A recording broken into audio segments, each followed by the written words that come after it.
बात 1957 की क्रांति के समय की है। उस समय इटावा का कलेक्टर A.O. ह्यूम था। इटावा के क्रांतिकारी इटावा के पास जसवंत नगर में मोर्चा ले रहे थे। चारों ओर क्रांतिकारियों की प्रबलता थी। हर हर महादेव की गूंज और भारत माता की जय के नारे जब अंग्रेजों के कान में पडडी ढहते थे तो उनके पैरों तले की धरती खिसक जाती थी।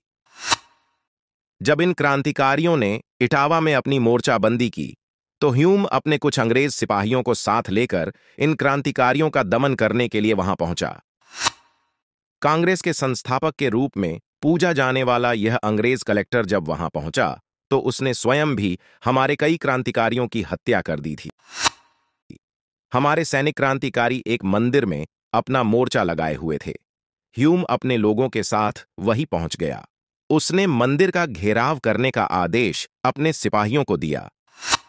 ह्यूम के सिपाहियों में अनेक राजभक्त हिंदुस्तानी सिपाही भी थे, पर जब वह मंदिर के पास पहुंचे तो उनका हृदय परिवर्तन हो गया। अंग्रेज सेना अधिकारी डेनियल ने उन हिंदुस्तानी सिपाहियों को अंग्रेजों की ओर से मंदिर के भीतर बैठे क्रांतिकारियों पर गोली चलाने का आदेश दिया, परंतु प्रत्येक हिंदुस्तानी सिपाही ने अपने क्रांतिकारी देशभक्तों पर गोली चलाने से इनकार कर दिया। एक प्रकार से वह स्वयं अंग्रेजों के विरुद्ध विद्रोही हो उठे। अब वह स्वयं भी क्रांति का एक अंग बन चुके थे। कलेक्टर ह्यूम को अब अपने प्राणों का संकट अपने सामने ही खड़ा दिखाई दे रहा था। उधर मंदिर के भीतर बैठे क्रांतिकारियों को वस्तुस्थिति को समझने में देर नहीं लगी। उन्होंने अवसर का लाभ उठाया और डायनियल सहित कई अंग्रेजों को अपनी गोलियों से छलनी कर वहीं ढेर कर दिया। अब कलेक्टर ह्यूम के सामने अपने प्राण बचाकर भागना ही एकमात्र विकल्प था। हिंदुस्तानी सिपाहियों की उदारता देखिए कि उन्होंने अपने देशभक्त क्रांतिकारियों पर तो गोली चलाई ही नहीं, साथ ही उस अंग्रेज कलेक्टर पर भी गोली नहीं चलाई जो उनके बीच ही खड़ा था।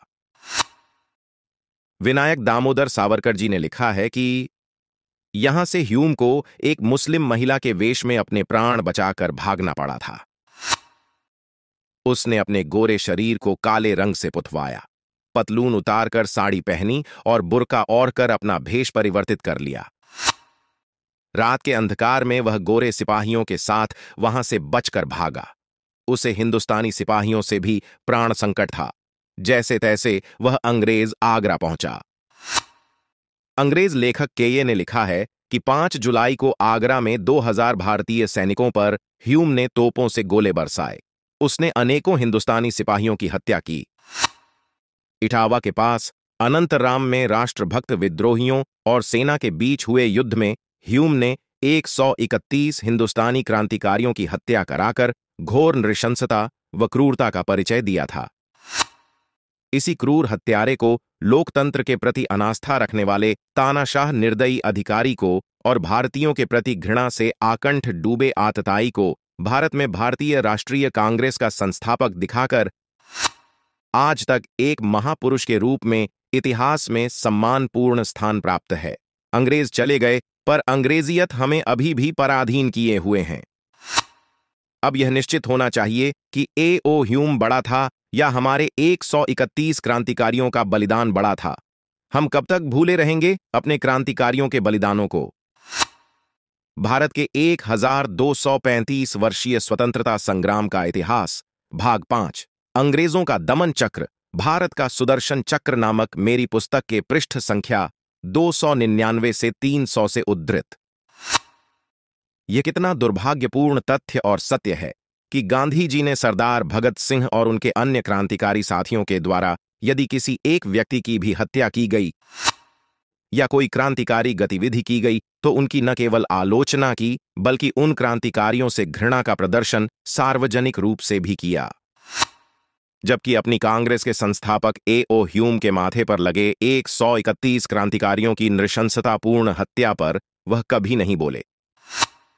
कांग्रेस भी अहिंसा की पुजारी बनी रही है, परंतु अपने मूल में उस हत्यारे को आज तक पूजती आ रही है जिसने हमारे 131 क्रांतिकारियों की हत्या की थी।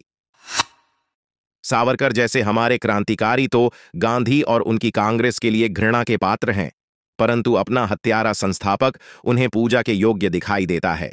यह दोगला चरित्र है।